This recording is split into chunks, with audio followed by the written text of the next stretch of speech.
Bonjour et bienvenue. Je suis Bruno Bandelier, le prof de karaté du net, et aujourd'hui je voudrais vous faire une vidéo sur comment réussir vos passages de grade, ou plus ou moins comment réussir l'UV Kion. La partie Kion, qui est le travail de base, comment la réussir. Alors bon, bien sûr, en attendant, vous êtes libre de télécharger justement mon PDF sur comment réussir vos passages de grade, où je vous donne plein de conseils sur comment réussir ces passages de grade. Donc il vous suffit de cliquer et puis ensuite je vous envoie le livre dans votre boîte mail. Voilà, donc comment réussir la partie Kion des passages de grade. Alors la partie Kion, elle fait souvent peur parce qu'on est obligé de... On va vous parler en japonais, hein, les examinateurs en fait vont vous parler en japonais. Maintenant, si je me souviens bien, vous n'êtes plus que 2 à passer en même temps, donc vous avez quand même beaucoup de regards sur vous, hein, vous avez les juges qui sont devant, donc il ne faut pas se planter. Vous avez pas mal d'épreuves hein, qui ont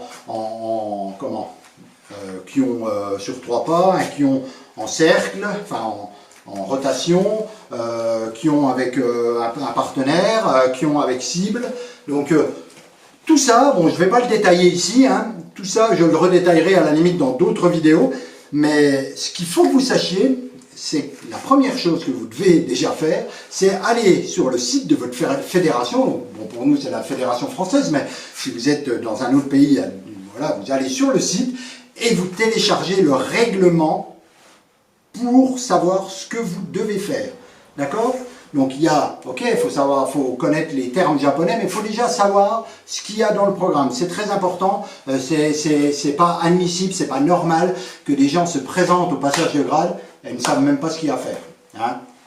Donc, allez au moins lire le règlement, allez regarder ce qu'il y a à faire, voilà, ce qu'il y a à faire comme épreuve. Alors, ensuite, s'il y a des choses, allez regarder des vidéos pour essayer de voir un peu comment c'est. Je vais faire des vidéos hein, sur voilà, le Kion de base, le Kion en rotation, le Kion avec cible, tout ça, je vous ferai des vidéos.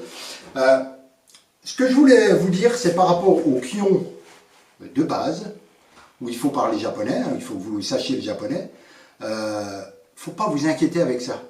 Il faut tout simplement apprendre. C'est sûr que si vous attendez d'être ceinture marron pour commencer à essayer de retenir quelques techniques, ça va être très dur.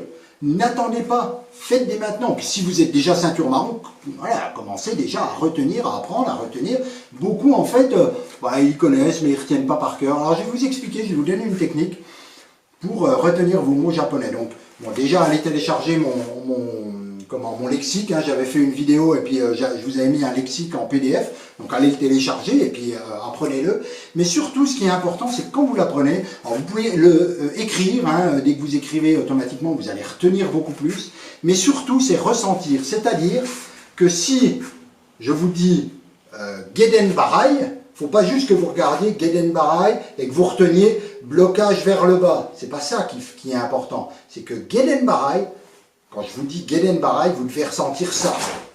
Vous devez vous sentir, voilà, vous sentez le mouvement. Quand je vous dis Maegeri, c'est pas juste lire Maegeri, coup de pied devant. Non, c'est pas ça qui est important. C'est que quand je vous dis Maegeri, dans votre tête, vous vous voyez, je mets un Maegeri. D'accord? Et ça, c'est important parce que quand ensuite vous êtes au passage de grade, que vous êtes là et que l'examinateur vous dit, vous avancez, vous êtes en général en garde hein, déjà, et vous dit Ayumiyashi Genen Barai. Il faut que dans votre esprit, vous ne soyez pas là en train de vous dire Ayumiyashi, ça veut dire avancer d'un pas, Genen Barai, blocage vers le bas. Non, il faut que vous visualisiez avant de bouger, hein, puisque au départ il vous dit les techniques. Donc avant de bouger, il faut que vous vous voyez en train de faire Geden Barai, d'accord? Il faut que vous le ressentiez. Donc quand il vous dit Ayumiyashi Geden Barai, Gyakutsuki Maegeri, dans votre esprit, vous vous voyez en train de faire Geden Barai, Gyakutsuki Maegeri. Seulement après vous partez. Donc il vous a dit ça, ok, pas de problème. Ayumiyashi Geden Barai, Gyakutsuki Maegeri, je pose derrière. Voilà. Et surtout, ce qui est important, c'est de ne pas faire ça. De ne pas faire. Alors vous avez entendu le début, Ayumiyashi Genen Barai, après Gyakutsuki, vous ne savez plus trop, vous êtes là, vous faites, bah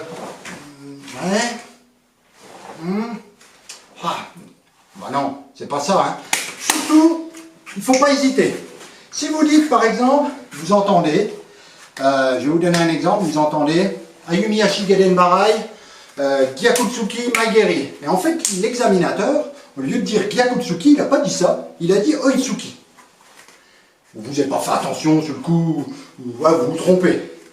Mais vaut mieux que vous fassiez, vous soyez là, voilà, que vous fassiez. D'accord? Alors que l'examinateur n'a pas demandé ça, mais il a demandé. Vous êtes trompé de technique. Bon, soit, mais c'est pas très grave, parce que là, en fait, dans le jugement, l'examinateur, il va vous enlever, il va vous enlever un peu de points, parce que vous n'avez pas fait la technique qu'il a demandé, mais en se disant, ouais, il n'a peut-être pas bien entendu. Mais au moins, vous avez fait une vraie technique, plutôt que de faire, d'être là, puis de faire, c'est Gyaku, je sais plus, Gyaku, là non, là c'est pas bon du tout, parce que là non seulement vous n'avez pas la bonne technique, mais en plus vous la faites mal. Ce qu'il faut, c'est qu'une fois que vous avez compris la technique que l'examinateur vous donnait à faire, bah vous y allez plein pot.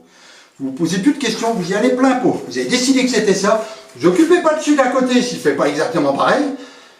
Bon, si vous voyez, si vous vous rendez compte que vous avez fait une erreur, si au moment où vous faites Gyakutsuki, vous dites mince, c'était Oitsuki, c'est pas grave.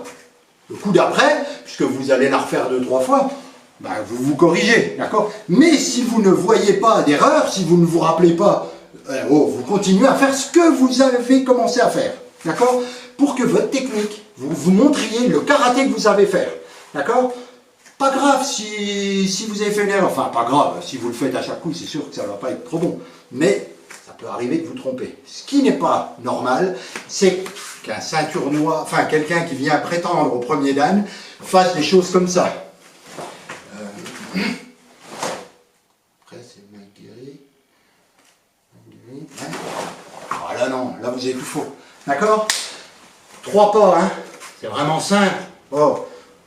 N'oubliez pas que vous venez pour passer votre premier dan, premier grade, c'est quand même pas rien, même si je dis toujours qu'il ne faut pas non plus en faire un truc astronomique, ça reste quand même le premier dan, ça reste quand même une ceinture noire sur 3 pas. Donc bon, c'est relativement simple. Avec du travail, vous pouvez y arriver. Entraînez-vous à... C'est 3 techniques simples, Je vous rappelle, premier dan, premier grade. Donc on ne vous demande pas des trucs hyper sophistiqués. On ne vous demande pas de faire, d'être comme ça et de faire... je ne vous demande pas d'enchaînement. Non, c'est une technique, 2 techniques, 3 techniques. Blam. Bien séparés. D'accord? Faites pas des trucs hyper rapides, tout ça.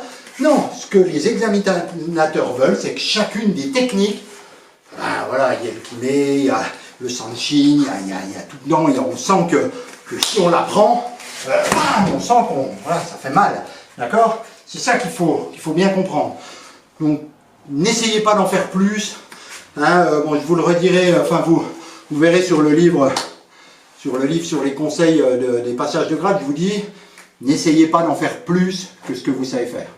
Juste ce que vous savez faire, et surtout pensez bien à ça, c'est que le kion, c'est un travail de base. On vous demande du travail de base, d'accord?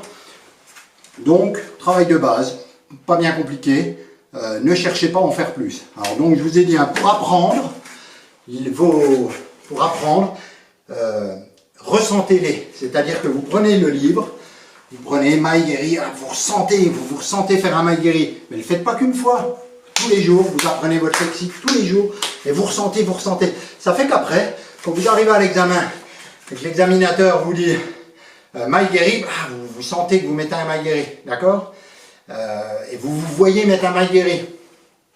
Donc vous savez, après, quand vous êtes là, vous avez retenu Maigeri, Oitsuki, je sais pas moi, je vais dire une bêtise, Maigeri, Oitsuki, Soto-uke en Kibadashi. Ok, donc vous voyez un coup de pied, donc vous traduisez comme ça, vous voyez, vous pouvez même traduire dans votre tête, un coup de pied, un coup de poing, j'avance en Kibadashi et je bloque. Ok, voilà. Vous avancez, un coup de pied, un coup de poing, bam. Ok? Donc, voyez-vous, dans votre tête, c'est vraiment... mais entraînez-vous à le faire, je veux dire, au club. Vous faites avec un pote, tiens... dis-moi dis-moi 3 techniques d'affilée. Et puis, boum, boum, boum, vous les faites, 3 techniques d'affilée, bam, bam, bam. Bon, vous allez le faire au club avec votre professeur, hein. Mais entraînez-vous, même avec votre professeur, quand il vous donne les techniques, à les visualiser avant de regarder les autres. D'accord? À essayer de les faire par vous-même avant de regarder comment font les autres. Parce que le jour d'examen, il n'y a qu'un gars qui est avec vous, qui essaye de faire comme vous, qui galère comme vous, donc vous pouvez compter que sur vous. Il faut vraiment penser à ça, donc à l'entraînement, ne comptez que sur vous. Voilà. Donc je reviendrai dans d'autres vidéos sur les quions multidirectionnels, sur les quions avec cible, tout ça, je referai des vidéos complémentaires. Si vous êtes abonné à Karaté 3G, je vous ferai également des vidéos avec des exemples de quions sur 3 pas, des exemples bien précis, de quions multidirectionnels, voilà, je vous ferai des exemples. En attendant, j'espère que cette vidéo vous a plu. Si elle vous a plu, eh bien, n'hésitez pas à vous abonner à ma chaîne et à cliquer sur j'aime. Si elle ne vous a pas plu, eh bien, vous cliquez sur j'aime pas. Hein. Voilà, donc cliquez sur j'aime, laissez-moi des commentaires, n'hésitez pas qu'on discute. Et je vous dis à très vite pour une nouvelle vidéo sur karaté-blog.net et sur Karaté 3G. Bye bye.